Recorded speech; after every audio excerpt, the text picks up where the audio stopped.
Kemana mana sih ketok sini masih lama. Jauh lagi mana jauh masih di hari kanan deh. Ini gimana kape ya? Nah, itu lah kayak dia. Oh mama, alin karau ni le, ay mama roy. Mama, wadaw, malin karau. May tungtung na lagi na mobile ito, isang sak na lagi ba may ando? Pwede mo. Mayam hojita ye low mayam da low jeng han ge low pa le jeng han ga na taw bada lin karau sum jawi ne. Wan, kai ma le jeng masak se. Masak se unma. No ko da pura khui ne. Nang jadre thabo loi le bungo na. नमदी फाजो थमोगी तिलंगा लंचा तकीसी की हौदन Tharu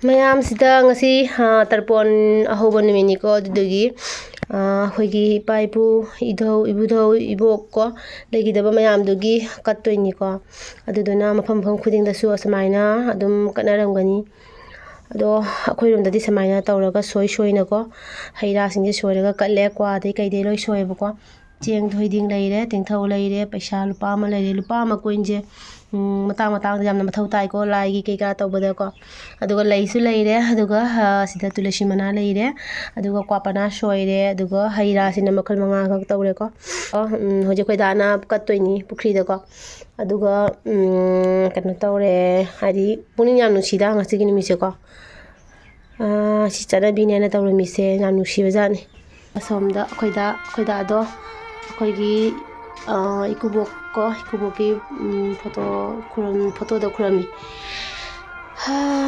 bene du pati tharaga kurami ko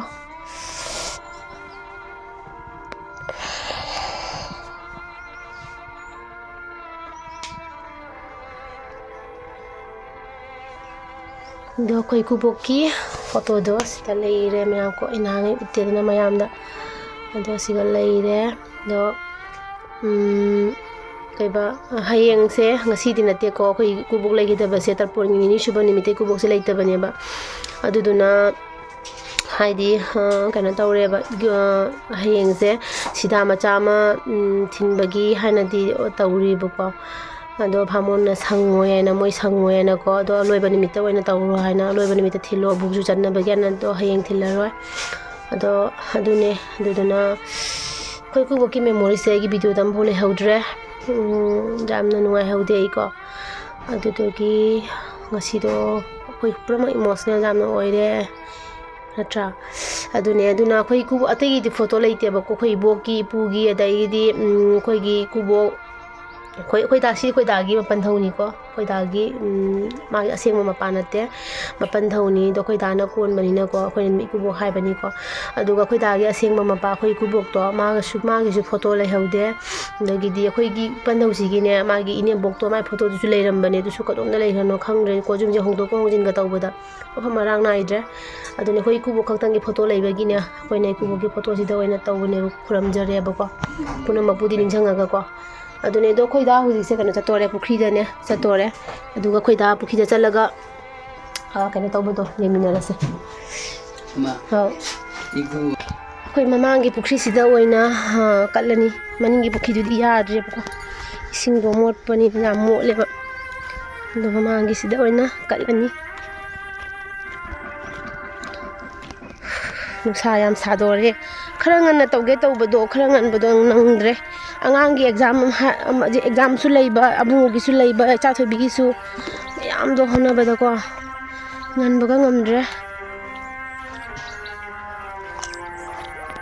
Allah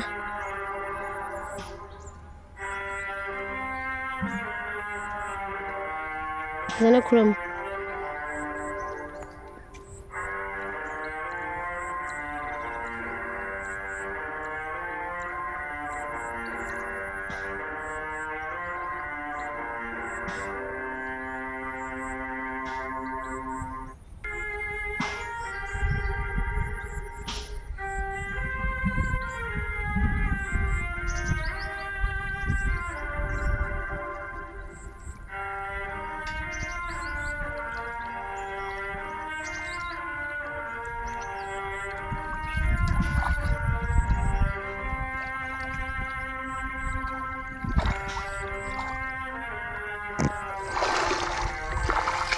ꯂꯣꯏꯔꯦ ꯑꯗꯨꯒ ꯁꯤꯗꯅ ꯑꯩꯈꯣꯏꯒꯤ Lucy ꯂꯩ Lucy ꯍꯥꯏ ꯑꯩ ꯆꯤꯟꯁꯤꯒ ꯂꯨꯁꯤꯗ ꯍꯥꯏꯀꯣ ꯁꯤꯒ ꯑꯩꯈꯣꯏꯒꯤ ꯉꯧꯅꯨ ꯂꯩꯔꯦ ꯑꯗꯨꯒ ꯑꯩꯈꯣꯏꯒꯤ ꯁꯟꯗꯁꯤꯒ ꯂꯩꯔꯦ ꯑꯗꯨ ꯃꯌꯥꯝ ꯌꯥꯝ ꯀꯪꯁꯜꯂꯦ ꯌꯥꯝ ꯅꯨꯡꯉꯥꯏꯇꯦꯀꯣ ꯆꯥꯕꯁꯦ ꯃꯅꯤꯡ ꯊꯨꯡꯖꯗ꯭ꯔꯦ ꯑꯗꯣ ꯑꯁꯤꯒ ꯁꯖꯤꯛ ꯃꯌꯥꯝ ꯂꯩꯔꯤꯁꯦ ꯂꯣꯏꯅ ꯄꯤꯖꯔꯤꯅꯦ ꯄꯨꯜꯂꯒ ꯉꯧꯅꯨ ꯅꯁꯥꯗꯣ ꯃꯣꯠꯄꯅ ꯂꯣꯏꯔꯤꯅꯦ ꯑꯗꯨꯒ ꯑꯩꯈꯣꯏꯒꯤ ꯁꯤꯒꯅꯦ ꯂꯧ ꯃꯌꯥꯝ ꯄꯥꯜꯂꯦꯀꯣ ꯃꯌꯥꯝ ꯂꯧ ꯌꯦꯡꯍꯜꯂꯛꯀꯦ ꯑꯣ ꯃꯃꯥ ꯂꯤꯟ ꯈꯥꯔꯧꯅꯤꯅꯦ ꯑꯩ ꯉꯝꯃꯔꯣꯏ ꯏꯃꯥ ꯋꯥꯗꯥꯎ ꯃꯥ ꯂꯤꯟ ꯈꯥꯔꯧ ꯏꯃꯥ ꯑꯩꯅꯦ ꯂꯧ ꯃꯅꯥꯛꯇ ꯆꯪꯉꯨꯔꯤꯕ ꯏꯃꯥ ꯑꯩꯅꯦ ꯌꯦꯡꯉꯝꯗ꯭ꯔꯕ ꯂꯩꯕꯥꯛꯇ ꯌꯦꯡꯉꯝꯗ꯭ꯔꯕ ꯑꯩ ꯁꯤꯔꯦ ꯉꯁꯤ ꯑꯩ ꯃꯥ ꯃꯨꯁꯤꯟ ꯃꯨꯏꯁꯨꯝ ꯁꯥꯡꯉꯤ ꯀꯔꯤꯒꯤ ꯂꯤꯟ ꯈꯥꯔꯧꯅꯣꯅꯦ ꯑꯩ ꯂꯤꯟꯁꯦ ꯎꯕꯖꯥꯠꯅꯦ ꯑꯗ ꯑꯩ ꯉꯝꯖꯔꯔꯣꯏ ꯂꯤꯟ ꯈꯥꯔꯧꯁꯦ ꯎꯕꯗꯅꯦ ꯑꯩꯒꯤ ꯗꯤꯍꯦꯁꯦ ꯂꯣꯏ ꯆꯥꯛꯏꯁꯦ ꯑꯩ ꯂꯧꯒꯤ ꯌꯦꯡꯍꯟꯒꯦꯅ ꯈꯜꯂꯤꯕ ꯈꯪꯉꯕ ꯃꯈꯣꯏ ꯉꯧꯅꯨꯗ ꯆꯤꯛꯀꯗ꯭ꯔꯥ ꯃꯌꯥꯝ ꯍꯧꯖꯤꯛꯇ ꯑꯩꯅ ꯂꯧ ꯃꯌꯥꯝꯗ ꯂꯧ ꯌꯦꯡꯍꯟꯒꯦ ꯂꯧ ꯄꯥꯜꯂꯦ ꯌꯦꯡꯍꯟꯒꯦꯅ ꯇꯧꯕꯗ ꯂꯤꯟ ꯈꯥꯔꯧ ꯁꯨꯝ ꯆꯥꯎꯋꯤꯅꯦ ꯑꯩ ꯀꯤꯖꯕꯅ ꯍꯣꯏ ꯃꯥ ꯑꯩ ꯀꯤꯃꯟꯒꯤꯅ ꯑꯩ ꯑꯗꯨꯝ ꯍꯨꯝꯗꯅ ꯆꯦꯜꯂꯦ ꯃꯥ ꯀꯩ ꯈꯨꯆꯥꯎꯅꯣꯅꯦ ꯂꯤꯟ ꯈꯥꯔꯧꯗꯣ ꯑꯩ ꯁꯤꯗꯣꯔꯦ ꯁꯥꯕꯅ ꯃꯌꯥꯝ ꯍꯧꯖꯤꯛꯅꯦ ꯂꯣꯏꯔꯦ ꯇꯔꯄꯣꯟꯒꯤ ꯀꯠꯄ ꯈꯣꯠꯄ ꯂꯣꯏꯔꯦ ꯑꯗꯣ ꯏꯆꯥꯊꯣꯏꯕꯒꯤ ꯑꯕꯨꯡꯉꯣꯒꯤꯀꯣ ꯉꯁꯤ ꯃꯥꯒꯤ ꯑꯦꯛꯖꯥꯝ ꯑꯍꯧꯕ ꯅꯨꯃꯤꯠꯅꯦꯕꯀꯣ ꯅꯍꯥꯟ ꯃꯣꯏ ꯗꯦꯠ 16 ꯑꯦꯛꯖꯥꯝꯗꯣ ꯍꯧꯒꯗꯕꯗꯣ ꯃꯣꯏ ꯀꯩꯅꯣ ꯇꯧꯔꯦ ꯕꯣꯔꯗꯀꯤ ꯑꯦꯛꯖꯥꯝꯅꯤꯅꯀꯣ ꯃꯣꯏ ꯁꯔꯀꯥꯔꯅ ꯗꯦꯠ 16 ꯍꯧꯍꯟꯗ꯭ꯔꯦ ꯗꯦꯠ 18 ꯑꯣꯏꯅ ꯉꯁꯤ 18 ꯅꯠꯇ꯭ꯔꯗ ꯗꯦꯠ 18 ꯑꯣꯏꯅ ꯍꯧꯕꯗꯣ ꯑꯗꯨ ꯇꯥꯈ꯭ꯔꯦꯀꯣ ꯑꯗꯨꯗꯨꯅ ꯉꯁꯤꯗꯒꯤ ꯍꯧꯗꯣꯏꯅꯦ ꯑꯗꯣ ꯑꯕꯨꯡꯉꯣꯒꯤ ꯏꯚꯤꯅꯤꯡꯗ ꯑꯣꯏꯅ ꯑꯣꯏꯌꯦꯕꯀꯣ ꯃꯥꯒꯤ ꯑꯦꯛꯖꯥꯝꯁꯦ ꯑꯗꯨꯗꯨꯒꯤꯅꯦ ꯁ꯭ꯀꯨꯜꯗꯣ ꯂꯥꯞꯄꯅꯤꯅ ꯑꯩꯈꯣꯏ ꯑꯕꯨꯡꯉꯣꯗꯣꯈꯔ ꯉꯟꯅ ꯊꯣꯛꯇꯣꯏꯅꯦꯕꯀꯣ 11:20 ꯑꯗꯨꯋꯥꯏꯗꯒ ꯊꯣꯛꯇꯣꯏꯅꯦꯕꯀꯣ ꯍꯥ ꯑꯗꯨꯒ ꯍꯧꯖꯤꯛꯁꯦ ꯑꯩ ꯆꯥꯛ ꯄꯞ ꯊꯣꯡꯗꯣꯛꯑꯅꯤ ꯑꯩꯈꯣꯏ ꯇꯥꯅ ꯉꯔꯥꯡ ꯔꯧ ꯂꯩꯔꯩꯀꯣ ꯑꯕꯨꯡꯉꯣꯒꯤ ꯑꯍꯥꯟꯕ ꯑꯦꯛꯖꯥꯝꯅꯦ ꯉꯥ ꯊꯣꯡꯕ ꯄꯤꯖꯁꯦ ꯍꯥꯏꯅꯀꯣ ꯑꯗꯨꯗꯨꯒꯤ ꯔꯧ ꯂꯧꯔꯦ ꯑꯗꯨꯗꯣ ꯊꯣꯡꯉꯅꯤ ꯄꯞ ꯊꯣꯡꯗꯣꯛꯑꯒꯦ ꯍꯧꯖꯤꯛ ꯉꯜꯂꯤꯀꯣ ꯉꯜꯂꯁꯨ ꯊꯣꯡꯗꯣꯛꯇꯣꯏꯅꯦ ꯆꯥꯡ ꯑꯁꯥ ꯆꯥꯛꯈꯨꯝ ꯑꯃ ꯄꯤꯖꯔꯒ ꯑꯉꯥꯡ ꯊꯥꯈꯤꯒꯦꯅꯀꯣ ꯑꯗꯨꯅꯦ ꯑꯩꯗꯣ ꯂꯤꯟ ꯈꯥꯔꯧꯗꯣ ꯎꯔꯛꯄꯗꯒꯤ ꯏꯁꯥꯁꯦ ꯃꯤꯍꯨꯟꯁꯦ ꯀꯩꯅꯣꯝ ꯇꯧꯈ꯭ꯔꯦ ꯗꯨꯛ ꯂꯥꯎꯕꯤ ꯀꯥꯡꯉ ꯂꯩꯔꯦꯕ ꯑꯗꯣ ꯃꯈꯥ ꯑꯗꯨꯝ ꯃꯊꯪ ꯑꯗꯨꯝ ꯌꯦꯡꯍꯜꯂꯛꯀꯦ ꯃꯌꯥꯝꯀ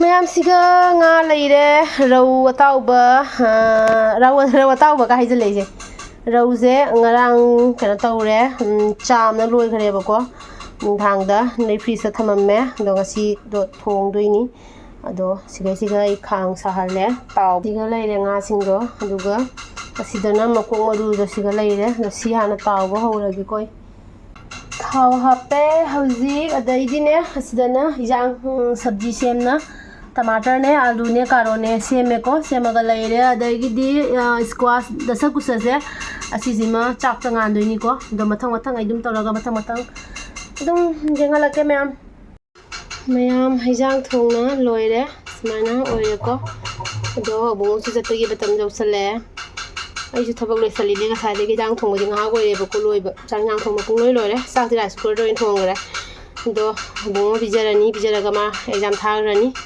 अदुगा अदुम अइ थबक अते मम अदुम नोमनिबको फबुंग फानुंगा मो थादोक्त्रिसे कने तौरिबा नंगनबा होनाबदने आंगांग अनि एग्जाम नुपीदुसु चाथोबिसु अयुक्ता चटखरेबा एग्जाम दो अदो पुनमकी नंगनबा होनरकपदा फम थादोकबन संग्जे होजि फावबा होय थादोक्तोइने सोमना कदना जेंगुतु होय बुंगोना लाइक पाबगे एक्टा लुइता लाइक लोइसनगरेबको मा हदैदि अइ बेडशीट का थाद्रि द मा इरुजबा चटखरेबा कोइ जानथलमदागी त प्रॉब्लम लोइसनलगे अदुगा दुम मखा दुम जेंगलके म्यामदको बुंगोगी चाकसिदा लैरे दैदि हिजांग नसिगा तु लैरे मा मतुम ममा मठा मा ओइना हापिरे मागी ओइना हापिरे सारसना मा मसक उलरोइगे मसकसे उटपदो मा कया मा पामजदे दुगी उलरोइगे सागसिगा परीक्षानेना चतोरी हुजि तविजे उमता थादोखरदि वाय मा संगबा संदे नुंधिंदा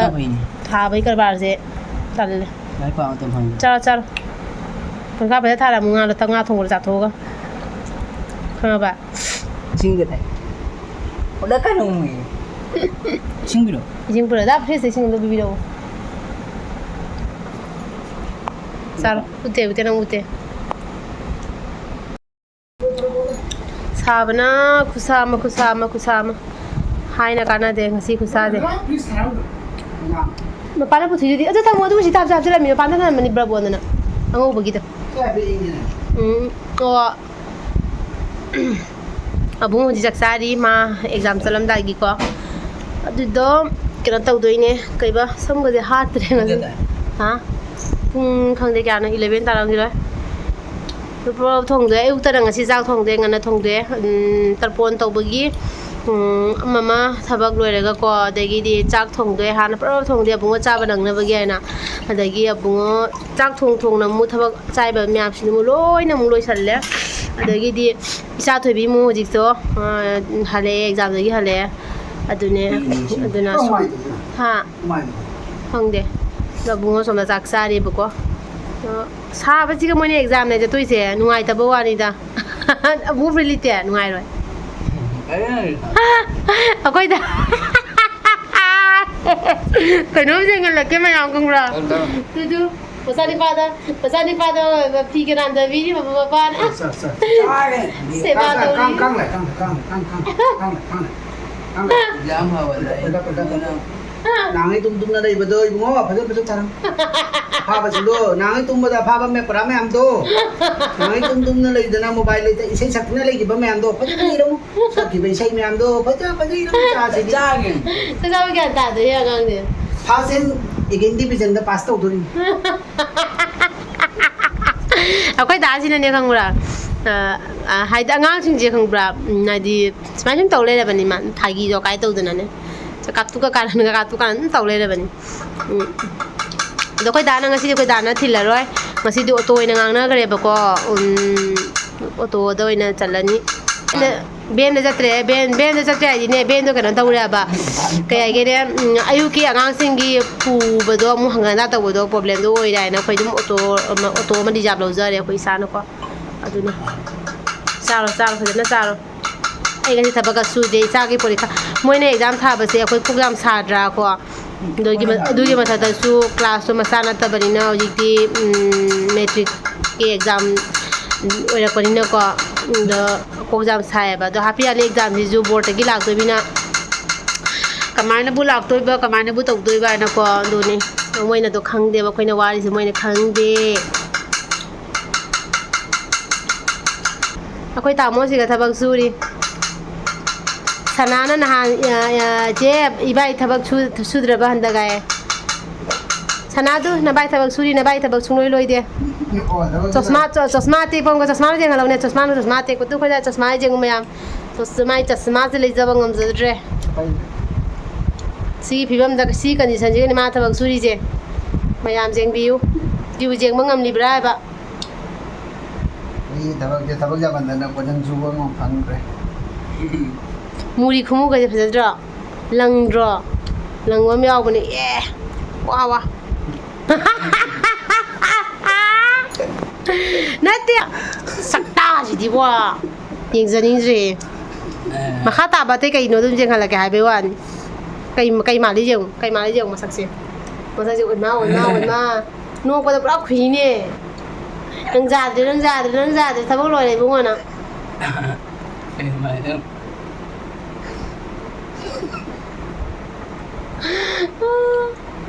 I feel it.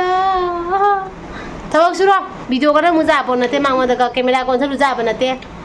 Camera man sika thoksan ning basida ma. Zaho dagi hona zaho basidi hana kana de. No ki me kape ha. Ma dura ka deba.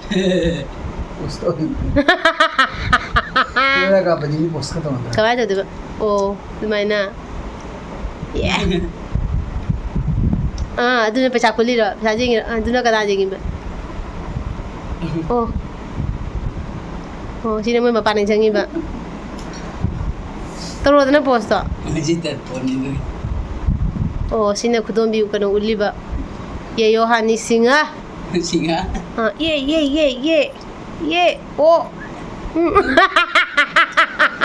ya hani singa rai de singa ꯈꯨꯔꯨꯝꯃꯣ ꯈꯨꯔꯨꯝꯃꯣ ꯆꯠꯂꯣ ꯏꯆꯥ ꯅꯨꯄꯥ ꯃꯈꯨꯠ ꯆꯤꯛꯄꯤꯕꯗ ꯈꯣꯡꯅꯤꯡ ꯀꯥꯡꯉꯒ ꯀꯩꯅꯣ ꯇꯧꯔꯦ ꯍꯥꯏꯁꯤꯅꯤ ꯐꯖꯅ ꯊꯥꯔꯝꯃꯨ ꯒ꯭ꯌꯥꯟ ꯇꯥꯕ꯭ꯔꯥ ꯄꯩꯁꯥꯗꯣ ꯍꯥꯞꯆꯜꯂꯕꯣ ꯐꯖꯅ ꯊꯥꯔꯝꯃꯨꯀꯣ ꯗꯥ ꯅꯪ ꯐꯣꯟ ꯄꯨꯗ꯭ꯔꯣ ꯅꯪ ꯀꯃꯥꯏ